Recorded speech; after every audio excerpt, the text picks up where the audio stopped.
The Sea of Galilee is not that large of a body of water, but it's large enough, and the way the surrounding hills and winds are, that at times pretty strong winds and pretty big storms can kick up. And if you can imagine being in a boat back before GPS and all the rest and Coast Guard, if one of those storms kicked up, it could be a pretty terrifying experience. And that seems to be the situation with Jesus and his disciples. And it says the waves were breaking over the boat, and it was already filling up. That's not a good sign when your boat is starting to fill with water.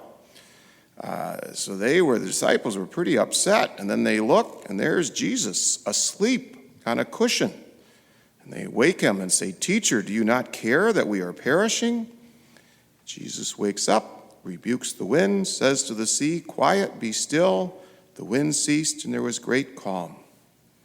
And they are filled with great awe, and they wonder, "Who then is this whom even wind and sea obey?" They wonder, but we know, don't we? Because we've read the rest of the gospel. And we've heard the first reading from Job. And we hear about how it's God who sets the limits of the sea. And here Jesus is doing things that God does.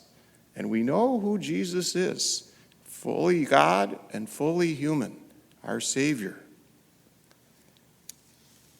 Now, over the centuries, Christians had applied this passage as an image of the church. The church is like the disciples in the boat. And sometimes over the centuries, the church has been hit by some pretty strong storms, some pretty big waves, and sometimes it feels like it's taken on water and we're worried we're going to sink, and it seems like Jesus is asleep. But the good news is, Jesus is not asleep. He says, "Quiet, be still," and there was great calm. And then he says to the disciples of every age, "Why are you terrified? Do you not yet have faith?" And that's a good message, I think, for us today. Times when we may feel like, is the church taking on water? Is it getting overwhelmed? Where is Jesus in all this? And it's to remember, the Lord is present. We may be worried, but the Lord knows the final destination for us all. I was thinking about that with our local church of Lansing, with the Diocese of Lansing.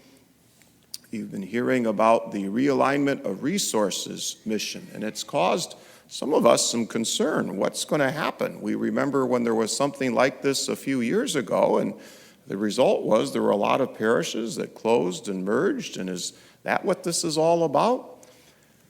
Well, we had a meeting of all the priests on Tuesday, and then the next day, all the lay staff were invited to a meeting. And afterwards, I talked with the members of our lay staff who were able to go, and I think their sense was the same as mine. I came away feeling very reassured that Jesus is in charge, and that we're fortunate that the leadership of this realignment for resources for mission, they're turning to the Lord. They're very much prayer-focused, and the purpose of what is happening, yes, there will be parishes will be grouped together, but it's not, the purpose is not for closing parishes, but the purpose is to share the good news, to proclaim the mission, to make disciples.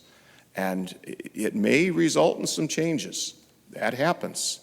But I was pleased with what I saw on Tuesday, and we'll see what happens in the future. But I encourage you, if you're not already, the diocese sends out, I think it was like 35,000 emails about this.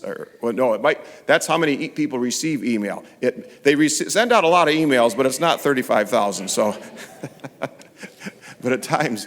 But anyway, and if you'd like to be informed, certainly you can let our parish know or the diocese know that you'd like to be on the email list, and they'll keep you abreast as the developments go forward. And so, one thing that I learned was with the previous tomorrow's parish, a lot of the parishes that where people lived close to other parishes, as I said, those have already been closed or merged or whatever. Now we need the worship sites in order to effectively allow everyone in our diocese to come to Mass. The other thing is it's not going to be something that's going to happen tomorrow. This is going to be a gradual process. And so anyway, that's what I wanted to let you know about that. In case you were wondering what kind of ship we're in, remember, Jesus is in the boat, okay? And then the last comment I want to make is today is Father's Day, and we wish congratulations to all fathers. And I was just thinking about my father, and I was thinking about being in a boat with him. It was not on the Sea of Galilee.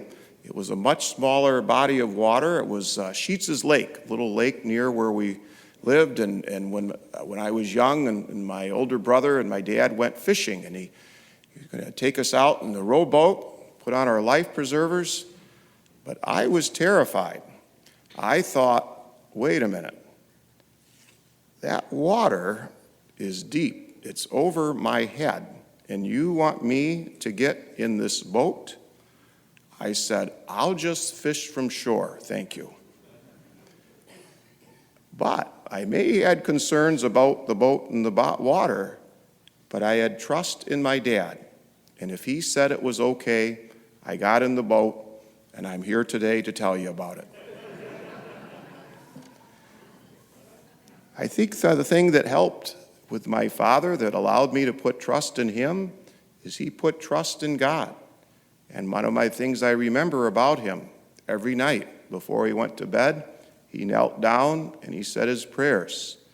And that's a beautiful example for all children, is when they see their father at prayer. I'm pleased that our Knights of Columbus have a, Bud, what's that called? Some program. Faith in Action. Okay, sounds good. All right. So anyway, it's a good program to encourage all knights, all men in their faith, all fathers.